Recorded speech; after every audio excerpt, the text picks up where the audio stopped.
અમારી દિવાળીની તમને કહું સૌથી પહેલાં છે ને જો આવડી રીત હતી એક દિવાળીના જૂના સમયની કે ગામડાની અંદર આ લોકો આવે અને વગાડી અને લોકોને ખુશ કરે અને મોજે મોજ તમને કહું હોય ગામડાની અંદર હજી આવી પરંપરા જળવાઈ રહી છે. સિટીમાં તો કદાચ આવતા હોય કે ન આવતા હોય એ આપણને બહુ ખ્યાલ નથી, પણ ગામડાની અંદર જે કાંઈ જૂની થોડી ઘણી જે કાંઈ સંસ્કૃતિ છે એ હજી જળવાઈ રહી છે. એટલે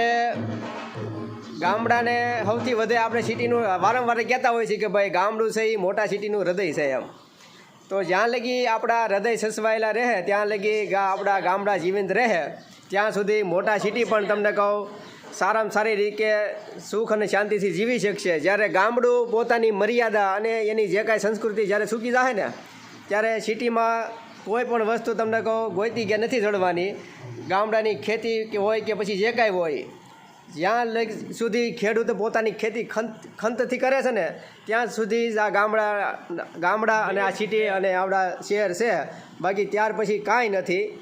એટલે આપણે ખેડૂતોનો આભાર માનવો જોઈએ આજ નવા વર્ષના દિવસે કે ભાઈ જે કોઈ લોકો ખેતી કરે છે ને જે કાંઈ કરે છે ને એના માટે અને સામાન્ય